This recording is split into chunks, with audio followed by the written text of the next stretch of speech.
بسم اللہ الرحمن الرحیم، السلام علیکم۔ جی ایم اردو کے ساتھ میں ہوں ناصر نقوی، آج کی خبریں اور تبصرے لے کر حاضر ہوا ہوں۔ آج ناظرین جو سب سے اہم خبر ہے وہ یہ ہے کہ لانگ مارچ کے لیے جو ہے تیاریاں دونوں جانب سے بڑی زبردست جاری ہیں، صف بندی ہو رہی ہے۔ عمران خان صاحب نے پشاور میں اپنے کارکنوں سے باقاعدہ اوتھ لینا شروع کر دیا، اور رانا ثناء اللہ کہتے ہیں کہ میں کسی کو اسلام آباد میں آنے نہیں دوں گا۔ دوسری خبر یہ ہے کہ سپریم کورٹ کے چیف جسٹس نے کہا ہے کہ جو آرٹیکل 62(1)(f) ہے وہ کالا قانون ہے، تو لہٰذا اس سے بڑا نقصان ہے، اور تا حیات کسی کو نااہل کرنا جو ہے وہ بھی کوئی اچھی بات نہیں، یعنی انہوں نے قسم کا ظلم قرار دے دیا۔ لیکن آپ کو جانتے ہیں کہ ماضی میں 2-3 افراد پہ یہ عمل ہو چکا ہے، خاص طور پہ سابق وزیر اعظم جو 3 دفعہ پاکستان کے وزیر اعظم رہے، نواز شریف اور جہانگیر ترین، دونوں اس کی اثر میں آ چکے ہیں، بلکہ ایک اور بھی ہے فیصل واڈا۔ اب فیصل واڈا جو ہیں وہ پہنچ گئے ہیں عدالت میں کہ نہیں جناب اس پہ دیکھیں، نظر ثانی کریں، اور اس کے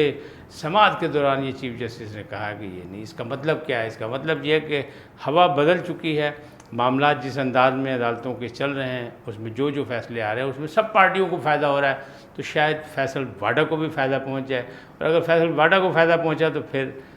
ظاہر ہے کہ نواز شریف بھی فائدہ اٹھائیں گے اور جہانگیر ترین بھی۔ اس کے علاوہ جو ایک اور بات ہے وہ یہ ہے کہ نیب ترامیم کے حوالے سے بھی عمران خان صاحب نے جو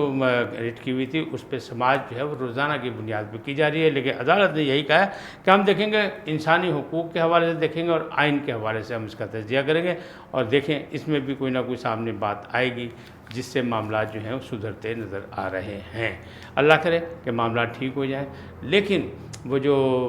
اپنا مریم نواز صاحب ہیں وہ کہتی ہیں عمران کی NRO کے لیے صدر مملکت یعنی ایوان صدر کے ذریعے کوئی کوششیں جاری ہیں، لیکن ہم اسے کامیاب نہیں ہونے دیں گے جب تک ان کے خلاف کچھ ہوگا نہیں، اس ایجنٹ کے خلاف جو بین الاقوامی سازش کے تحت ہے، جب تک پاکستان جو ہے وہ صحیح راستے پہ صحیح سمت پر گامزن نہیں ہو سکتا۔ تو آئیے پہلی گفتگو کرتے ہیں۔ پہلے موضوع کے مطابق وہ یہی ہے کہ لانگ مارچ کی تیاری۔ عمران خان بہت عرصے سے کہہ رہے ہیں کہ میں جلدی کال دوں گا اور آپ سب تیار رہیں، لیکن شیخ رشید کہتے ہیں کہ اگر اب بھی یعنی وقت کا تقاضا ہے، اگر کال نہ دی گئی تو پھر معاملات گڑبڑ ہو جائیں گے، اور پھر یہ گنجائش نہیں رہے گی وقت میں کہ پھر کال دی جائے، یعنی حالات ان کو بھی غلط نظر آ رہے ہیں مستقبل کے لیے، کہ سیاسی طور پر عمران خان کو نقصان ہوتا نظر آ رہا ہے، ان کا خیال یہ ہے۔ لیکن فواد چودھری صاحب اور یہ دونوں جو ہیں ان کی کوشش یہی ہے کہ عمران خان صاحب جلد از جلد جو ہے وہ لانگ مارچ کی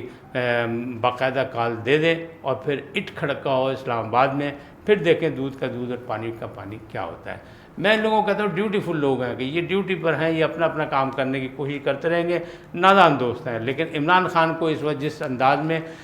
عدالت عالیہ، عدالت عظمیٰ اور پھر حامد خان نے مشورہ دیا، تجاویز دی، اور توہین عدالت کے کیس سے بھی وہ فارغ ہو گئے، تو لہٰذا لگتا ہے کہ تھوڑا تھوڑا انہوں نے کچھ سیکھنا شروع کر دیا ہے، لیکن وہ پارلیمنٹ میں جانے کو تیار اب بھی نہیں ہے، اور وہ کہتے ہیں کہ میں کال ضرور دوں گا، لیکن معاملات تو گھمبیر ہوتے جا رہے ہیں، اور حالات یہ بتا رہے ہیں کہ کال جو ہے وہ ابھی بھی نہیں دیں گے۔ میں نے جس طرح کل کہا تھا شاید کہ 16 اکتوبر کو جو ضمنی الیکشن ہو رہے ہیں اس کے رزلٹ کے بعد عمران خان اس پوزیشن میں ہوں گے کہ وہ کال کب دیتے ہیں۔ تاہم انہیں جلسے پہ جلسہ کر کے لوگوں کو راضی کیا ہوا، آگاہی دی ہوئی ہے، اور اپنی جو فوج ہے یعنی نوجوانوں کی، یوتھیوں کی، ان کو تیار کر رکھا کہ جناب اس ناجائز حکومت کا خاتمہ کرنے کے لیے ضروری ہے کہ کال دی جائے اور ہم اسلام آباد کا گھیراؤ کریں۔ ان کا دعویٰ ہے کہ پورے پاکستان کا وہ گھیراؤ کریں گے۔ پاکستان میں جو ہے وہ کہتے ہیں کہ بالکل پہیہ جام ہڑتال کر دیں گے۔ پہیہ جام ہڑتال کس انداز میں کریں گے کہ بڑے بڑی جگہ پہ جاتی عمرہ یا بلاول ہاؤس یہ سب کا گھیراؤ کریں گے، اور معاملات جو ہے وہ ایسے ہو جائیں گے کہ حکومت کو گھر جانا پڑے گا، لیکن بظاہر یہ پوزیشن نظر نہیں آتی۔ دوسری طرف جو ہے وہ معاملات جس طرح وہ کہا نا آرٹیکل 62(f) یعنی 1(f) کا جو ہے اس پہ جو کل ریمارکس آئے ہیں سپریم کورٹ کی جانب سے، چیف جسٹس کی جانب سے، وہ بھی بڑے توجہ طلب ہے کہ یقینی بات ہے کہ اس وقت جو ہے وہ حالات اور معاملات کے حوالے سے شاید ریاست اور قانون کے حوالے سے جو ہے وہ فیصلہ کرنے کی کوشش کی جا رہی ہے کہ ماضی میں جو کچھ بھی کیا گیا، اگر وہ انتقامی طور پہ کیا گیا، سیاسی انتقامی طور پہ کیا گیا، اگر یہ فیصلہ ہو گیا تو یقینی بات ہے کہ پھر ثاقب نثار عزت مآب جو سابق چیف جسٹس تھے ان کا جو فیصلہ تھا وہ پھر گڑبڑ ہو جائے گا، اس لیے گڑبڑ ہو جائے گا کہ پھر انہوں نے جس طرح نااہل کیا نواز شریف کو اور جہانگیر ترین کو، اور یہ معاملہ جو ہے فیصل باڑہ پھر بعد میں ہوئے اسی تواتر سے نااہل ہوئے تا حیات، تو وہ معاملات کہاں جائیں گے کہ وہ فیصلہ صحیح تھا کہ یہ فیصلہ صحیح تھا، ایک نئی بحث شروع ہو جائے گی۔ تاہم چلیں اگر عدالتوں کے ذریعے ہی معاملات سیدھے ہونے تو ہو جائیں، کیونکہ اس وقت دونوں جانب سے عدالت ہی کھیلا جا رہا ہے۔ سیاست کا نام ہے، جمہوریت کا نام ہے، پارلیمنٹ میں جاتے نہیں، پارلیمانی نظام ہے، لیکن اس کے باوجود عدالت کھیلا جا رہا ہے۔ تو جو فیصلے آ رہے ہیں وہ آپ کے سامنے ہیں، اس پہ کچھ نہیں کہا جا سکتا۔ کیوں کہ تو انہیں عدالت کی تلوار تو سر پر ہے، کسی کو حق نہیں کہ وہ آئین و قانون کے خلاف کچھ کہہ سکے، لیکن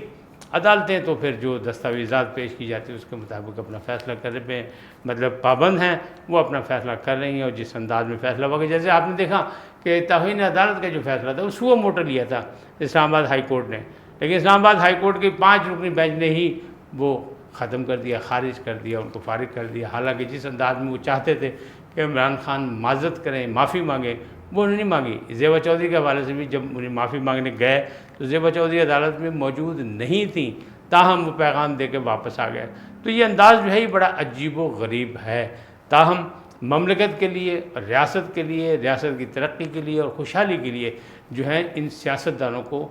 سوچنا پڑے گا۔ مریم نواز یہ کہہ رہی ہیں کہ جی ایوان صدر کے تھرو، ایوان کے صدر کے ذریعے NRO چاہ رہے ہیں، عمران خان کو چاہ رہے ہیں کہ تمام مصیبتوں سے ان کو نجات مل جائے اور جلد از جلد الیکشن ہو جائیں تاکہ وہ الیکشن میں جا کے بھاری اکثریت سے کامیاب ہو جائے، لیکن بھاری اکثریت سے کامیاب ہوتے میں وہ کامیاب نہیں ہوں گے۔ ہم مکمل رکاوٹ بنیں گے ان کے لیے، اس لیے کہ یہ بین الاقوامی ایجنڈے پہ گامزن ہے، انہی نے ملک کو جو ہے وہ مسائل کی دلدل میں دھکیلا ہے، لہٰذا ہم ان سے بدلائیں گے۔ انہیں کہ یہ کہتے ہیں کہ خاتون کا ہم بڑا احترام کرتے ہیں، انہوں نے کہا ہمیں پتہ ہے کہ 3.5 سال میں جو خواتین کے ساتھ آپ نے رویہ اختیار کیا، خاص طور پر انہوں نے کہا کہ میرے ساتھ جو آپ نے رویہ اختیار کیا، میں بھی تو جب بھی خاتون تھی اب بھی خاتون ہوں، تو میرے ساتھ جو کچھ کیا گیا، جس طرح میں میرے ساتھ رکھا گیا، مجھے ذہنی دباؤ میں رکھا گیا، اور سارے معاملات آپ کے سامنے ساری دنیا کو پتہ ہے، لہٰذا یہ کہنا کہ خاتون کا میں احترام کرتا ہوں یہ ان کی بات غلط۔ دوسری چیز انہوں نے کہا کہ خاتون جن ہیکر نے جو چیزیں آڈیو لیک کی اس پر بڑا شور مچایا گیا کہ نہیں یہ غلط ہے، یہ صحیح ہے، یہ فلانا ہے، یہ یوں ہے، یہ وہ ہے، لیکن وہ کہتے ہیں کہ دیکھیں اس میں بھی خاتون کا نام آ گیا، خاتون اول کا نام آ گیا، سابق خاتون اول کا، کہ بشریٰ بی بی کی آواز ہے۔ اور کس نے گواہی، کس نے دی گواہی؟ انہی نے دی، یعنی خود دی، سابق وزیر اعظم نے، کہ ہاں جی ان کی کال جو ہے وہ ریکارڈ کی گئی، اور وہ کال بھی کس پہ تھی؟ یعنی وہ سرکاری فون پہ تھی کال۔ تو اب یہ معاملہ جب اس طرح ہو رہے تو یہ معاملات جو ہیں وہ دن بدن بگڑتے جا رہے ہیں، لیکن اس کا مطلب یہ نہیں ہے کہ معاملات ٹھیک نہیں ہو سکتے، معاملات ٹھیک ہو سکتے ہیں، لیکن معاملات جب بھی ٹھیک ہوگے جب تصادم کی جو سیاست ہے اسے چھوڑا جائے گا اور پارلیمانی سیاست کی جائے گی، پارلیمنٹ کے ذریعے کی جائے گی، الیکشن کے منتخب لوگ جو ہیں الیکشن میں وہی اپنا کارروائی کریں گے اور آئین اور قانون کے حدود میں رہ کے کریں گے۔ اگر کوئی بھی بغاوت کرے گا تو ظاہر ہے اس کو سزا ملنی چاہیے۔ اگر یہ سزاؤں کا سلسلہ شروع ہو جائے، ابھی تک تو لگ نہیں رہا،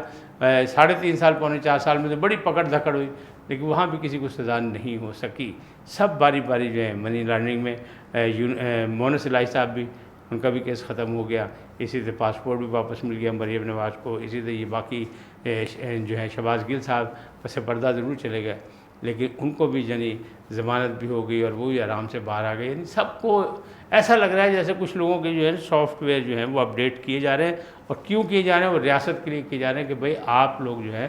ریاست کے حوالے سے ہی کوئی اپنا ایک بیانیہ بنائیں جس میں مشترکہ کوشش ہو مملکت پاکستان کے لیے۔ اب کل ایک مشترکہ اجلاس بلا لیا ہے صدر پاکستان نے، وہ اپنا سالانہ خطاب فرمائیں گے مشترکہ پارلیمنٹ سے، دیکھیں کل کیا ہوتا ہے۔ اب اگر اس میں جو رویے نظر آئیں گے اور اس میں جو کچھ کہیں گے صدر مملکت ڈاکٹر عارف علوی، اسے ساری چیزیں اوپن ہو جائیں گی کہ وہ کہاں تک جو ہیں وہ اس وقت مملکت کے ساتھ ہے اور کہاں تک وہ اپنی پارٹی اور اپنے قائد کے ساتھ ہے۔ یہ ساری چیزیں سامنے آ جائیں گی کل، لیکن کل تک کا انتظار کریں، اور کل پھر انشاءاللہ باقی خبروں کے ساتھ پھر پہنچیں گے، تبصرہ بھی کریں گے، ساری کچھ بات کریں گے۔ آپ سے گزارش یہی ہے کہ GN اردو کو سبسکرائب کریں۔ اللہ حافظ۔